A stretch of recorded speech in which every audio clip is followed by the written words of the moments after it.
We are in the gate of formalization. We call this the Philosopher archetype. When we're looking at the hexagram, we call this the Youthful Folly. And in the Gene Keys, we go from the shadow of intolerance to the city of forgiveness. And the human pathway, the human anchoring here is understanding.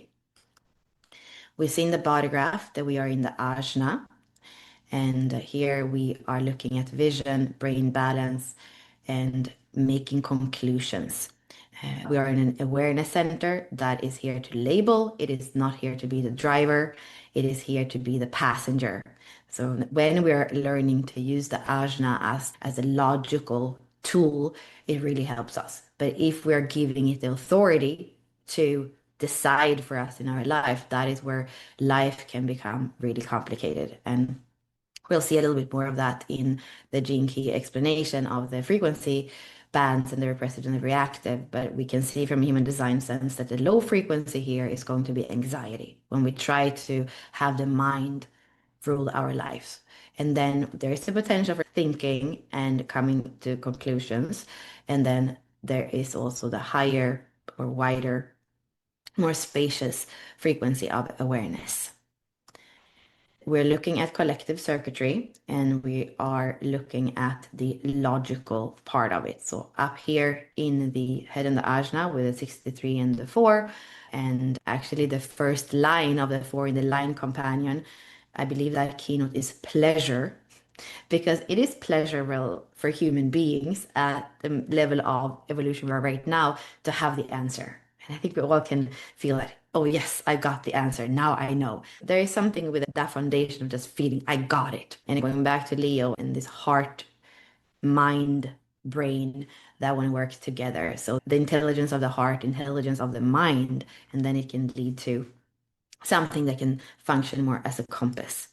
So looking at this channel with the 63 and the 4, we call it a channel of logic, a design of mental ease mixed with doubt. So if you have this channel, you are the healthiest when you're using your mental gifts in service of others. So actually a strong outer authority here when you're asked, especially, rather than understanding your own life. There will always be someone who needs your clarity and inspiration.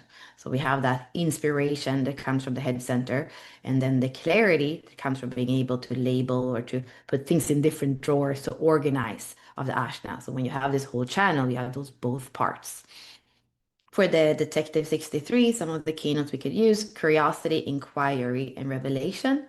And then for the Philosopher, explore, comprehend, and reconcile. And in the low frequency for this whole channel, when we have doubt and intolerance, that's nagging. When we have inquiry and understanding, that is reason. And then when we have forgiveness and truth, that is meaning. It's also connected to the fifth sacred seal. So as we are working with the 6 primary wounds or core wounds of humanity, when we come to the fifth seal, it's really when we're able to understand that there has been a meaning with everything that ever happened, even the things that hurt. So from blame and guilt, we're able to create meaning. And from that meaning, we're able to create more constructive solutions in relationships. So here we are in the codon ring of union, where we are going to be able, with those keys, the 59, the 29, the 4, and the 7, we're able to create relationships that are more constructive because we dare to be who we are. We dare to commit. We dare to trust. We dare to be transparent. We dare to go beyond just what it's on the surface. And that is where we can find that meaning, where we can let go of the mind's conclusion and see in a broader perspective. So powerful gene key, both in terms of the codon ring and in terms of how it's coding the fifth seal in the 7 sacred seals. Here we're looking at the gene key, and we can see that the low frequency, when the mind isn't used as a tool, but really it wants to be the king of everything, when the energy is not at all active, when it's repressed, it becomes apathetic. So it's actually not wanting to even use your mental faculties because you don't want to get into those states of anxiety. So you're actually just resigning the Ajna or feeling that it's not worth it because it can't lead anywhere. And in the reactive state, here we're coming closer to Virgo. We have nitpicking, but it's to look at all of the details and all of the reasons, and it's to miss that bigger meaning. And the dilemma is reasons, and this goes back to that fifth core wound, because we often have our reasons to be not happy with somebody, our reasons to be resentful, our reasons to even blame. And at the same time, is that going to be beneficial if we continue to do that forever and maybe from generation to generation as well? So isn't that kind of storytelling that we have been in with the 31, with the 33, with the 56, with Leo, that it's not even the original story, but it kind of changes, and then we have a reason to continue to be racist, to continue these mythical and collective wounds. And then the victim state is the need for answers. And when there is no answer, sometimes you can do something so that at least there is a conclusion, there is something. So acting out of reaction so that at least there is a conclusion and answer a thing, that we are not just swimming around without knowing. And now you can see where we are in the quarter of duality. And here we have those signs from Leo to Virgo to Libra to Scorpio that have a lot to do with the social aspect, with the relationship to another person, to other people. So here the purpose is fulfilled through bonding, through relationship. And you can see here that we have a lot of definition in the body graph, as opposed to, for example, when we are in the court of initiation, we only have one channel, the 2551. And now suddenly we have all these centers that are defined in this part. So a lot of the flow, we could say, in the body graph between different themes, different centers in different processes are activated here. And this is connected to, in the Gene Keys, how we say that relationships are really this amazing way of being in the midst of life and at the same time doing really deep spiritual work.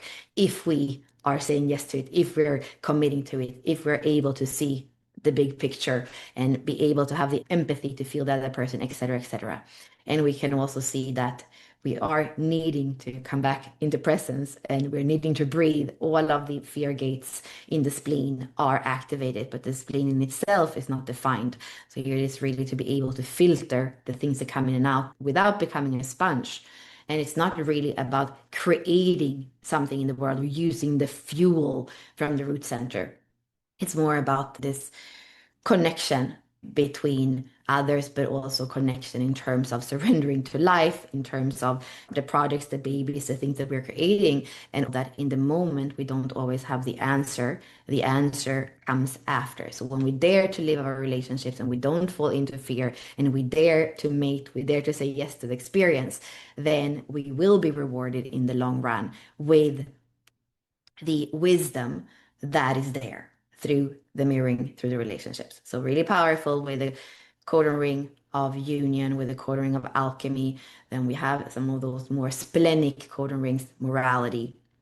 And there is some of this kind of panicky feeling because we're in the middle of the wheel, also in terms of what we're doing in the path of alchemy, where we have the halfway point, gate 3 being the first gate, the eternal child, and then on the other side, the 50. That's the script. So here it is going to be at least 51% true self as opposed to more of the conditioning. So very, very powerful part of the wheel. And we have the portal with the eclipses, and for the next part of the wheel in this quarter, so much can change and so much can happen for us. And here we have the other side of the wheel. So the 4 in Leo, the 49 in Aquarius. And if you have the 4 in your activation sequence, you also will have the 49, and the same thing with your nodes. And they are mirror opposites as well when we're looking at the hexagram. So reaction and intolerance go hand in hand, understanding and revolution go hand in hand, forgiveness and rebirth go hand in hand. And even if you don't have the 49 and you have the 4, the way of looking at it is the programming partner is always helping. The opposite of the wheel is always allowing for more of a balanced perspective. So we always want to have that kind of gaze that, yes, we are somewhere in the wheel, but the other side, when we can include that, we're not going to go to an extreme. And the way that we can live out that archetype, that sign, is going to be more healthy. So here we see that people that are born with the 4 in the sun, like we said, we're going to have the opposite of the 49. And then in the unconscious part of the cross, they are going to have either 23 and 43 or 8 and 14. So this is the personal cross. And then we see here the definition as well. So everybody having that cross is going to have the 4323 and defined Ajna and throat. And then when it comes to the other cross, the transpersonal karma, it's in all different centers and no definition in the chart. So we are speaking about the right angle cross of explanation. So really here it is that genius with 2343 that's always in the background, and it's going to have those sudden insights. It's a pulse that we are seeing in the individual circuitry. So we can't even decide when the insight comes or the intuition is telling us something or the mutation is happening. So it's to live in that space of the questions and the answers, but also with the 49, the revolution of where we're going together. So it has both that collective, tribal, and individual in it. And it's not about certainty. It's really about living life fully in inspiration and in what could be possible and refining when it comes to the four and those. So refining. And in the personal destiny cross, it's more that you are living out your destiny and you can inspire others through that, and they can even gain wisdom through seeing you do that. Then we have the fixed fate, where we also have individual energy on the other side. So there's a fixedness on finding the answer and being able to share that with the world. And the fourth line is influential, and that's the contribution that the four is making. It can be a really great contribution and it can be very contagious, but here it's going to be important to be around the right people so that it can be appreciated. So who are your allies, and are you living where you are able to contribute, or are you living where it's a compromise because people are not really able to get what you're bringing with that 14 and your competence? And then we have the left angle cross with the transpersonal karma with the same keys here.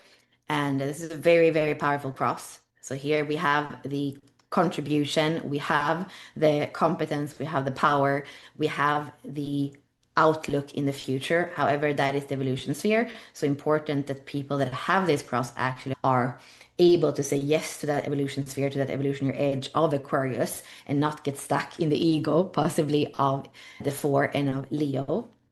Here it is the ability to have the big perspective, to role model the questioning and the reasoning that doesn't lead to those dogmatic answers, but really that is here to lead us to the future. And sometimes it could be with upheaval, but it's also based on creativity, based on the heart, Leo, the fourth line. So a lot of inspiration. So if we have the 8 and the 14 in the cross of contagion, here we have them in this cross as well. So these people are going to be inspirational. They're going to be able to bring ideas, and they are usually also very charismatic. So the cross of revolution is actually a very good name for this cross. We are going to do 4 new sessions of Embody Your True Self and go a little deeper and be a little bit more clear when it comes to the not self and the true self of some of those centers. We're going to speak more about the health aspect between the spleen and the root center. It is also the ego and the G that we want to speak a little bit more clear about. So you're super welcome to come to that. And then astrology, we are in Leo, the 5th sign connected to the 5th house in modern astrology, and the ruler is the sun. So here we are in fixed fire. Leo is the roaring heart, the fire that radiates love in all directions. So again, off with the mask, back to the heart, and being in flow and aliveness with life, and see who wants to play with us. That's what we're doing for Leo season. And we're going to go into Virgo season, and the Virgo archetype is going to be open as its own call for people to join as well. And then the last thing we're looking at is the I Ching. So here we're now in the part of the wheel where the element on the bottom is water. And we're looking at this trigram, and that is connected to Scorpio through the Abaxis system. So all those 8 archetypes that we have here. And in this specific case, we have mountain over water. So youthful folly, sacred water at the foot of the mountain. The fresh new spring learns from the heart of ancient stone. And we are looking at the 52 as mountain over a mountain. We're looking at the 29 as water over water. So we could say that the 4 is the combination of those two energies, which means that the shadow of intolerance is the stress of half-heartedness. The gift of understanding is the restraint of commitment, and the city of forgiveness is the stillness of devotion. And for the water trigram, it's connected to Scorpio. For the mountain trigram, it's connected to Libra. So if we would look at it from an Abaxis point of view in the correspondence with the astrology, we could say that the 4 is a combination of Libra and Scorpio, which is funny. We think about it as Leo in the sign, but it can also be this connection where it actually wants to go deep, ask the questions, understand, come back with the answer in harmony. So here we have the way of depicting it in Abaxis, where the top trigram mountain is the background, and then the action is water or Scorpio. And the verb that we have here is to guide or to orient. So connected to what we were looking at with the 7, with the 31, the Leo that has that leadership to guide, to orient. And we do that to build character. So here with that Scorpio action in the Libra background, we're building character so we can deal with any situation, any partnership. Then we're looking at the inside, and we can see that if we don't look at the top and the bottom, we're going to have the thunder trigram, we're going to have the earth trigram here within the hexagram. So then that is also giving us a recommendation. So here what we see is lead connected to thunder and Aries, with love and firmness connected to earth and Cancer. So guide or orient to build character, and then lead with love and firmness. That's the Abaxis 3 way of looking at the 4.